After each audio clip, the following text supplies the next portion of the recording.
Dragon ball finally 8 years తర్వాత మళ్ళీ comeback చేయబోతుంది. ఈసారి ఒకటి కాదు మొత్తం 3 అనౌన్స్మెంట్లు వచ్చాయి. అందులో మొదటిది dragon ball super Galactic Patrol అయితే ఒఫిషియల్లీ కన్ఫర్మ్ అయిపోయింది. ఇందులో మరో ఆర్క్ మొత్తం వాళ్ళు కవర్ చేస్తారన్నమాట.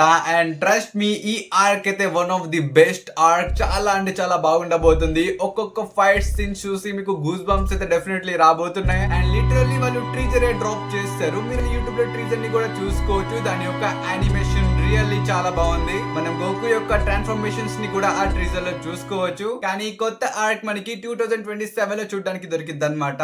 చాలా టైం ఉంది, కానీ ఈ టైం లో మీరు డ్రాగన్ బాల్ సూపర్ బీరస్ ని ఎంజాయ్ చేయొచ్చు. ఈ ఆర్క్ ని మీలో ఇప్పటికీ చాలా మంది చూశారు, కానీ వీళ్ళు కొత్తగా మళ్ళీ రీమేక్ చేస్తున్నారు అనమాట. ఇందులో మీకు కొత్త మ్యూజిక్ అలాగే కొత్త ఫైట్ సీన్స్ కూడా చూడడానికి దొరుకుతాయి. పైగా వీళ్ళు ట్రైలర్ ని కూడా రిలీజ్ చేస్తారు. అందులో మన బీరస్ యొక్క ఇంట్రడక్షన్ సెకండ్ టైం ఇచ్చారు బ్రో. ఇప్పుడు కూడా నాకు గూస్ బంప్స్ వచ్చాయి. ఈ రీమేక్ యానిమే అయితే ఈ ఇయర్ లోనే రాబోతుంది కాబట్టి సో మీరు హ్యాపీగా ఆ యానిమేని చూడొచ్చు. ఇంకా ఫైనల్ అప్డేట్ వచ్చేసి ఒక కొత్త గేమ్. నిజానికి ఈ డ్రాగన్ బాల్ యొక్క గేమ్ లైక్ ఎప్పటి నుంచో చేస్తున్నారు, బట్ ఫైనల్లీ ఈ గేమ్ ఇప్పుడు కంప్లీట్ అయితే అయిపోయింది. ప్రాబబుల్లీ ఈ గేమ్ 2027 రాబోతుంది. కానీ ఈ గేమ్ లో ఒక మెయిన్ క్యారెక్టర్ ఉంటాడు అనమాట, ఒరిజినల్ మెయిన్ క్యారెక్టర్. తన్ని మన అకిరా తోరియామా సారే లైక్ డిజైన్ చేశారు. కానీ ఈ గేమ్ లో ఇంకేం క్యారెక్టర్స్ ఉంటాయి లైక్ ఈ గేమ్ గురించి ప్రాపర్ గా మనకి ఇంకా రివీల్ చేసి చెప్పలేదు, బట్ గేమ్ అయితే వస్తుంది తొందరలోనే. కానీ నేను మాత్రం ఆ మరో ఆర్క్ కోసం లైక్ చాలా ఈగర్లీ వెయిట్ చేస్తున్నా. నేను మాంగా కొంచెం చదివా and it's really awesome. So మీరు దేని గురించి వెయిట్ చేస్తున్నారో కామెంట్స్ చెప్పడం మర్చిపోమాకండి.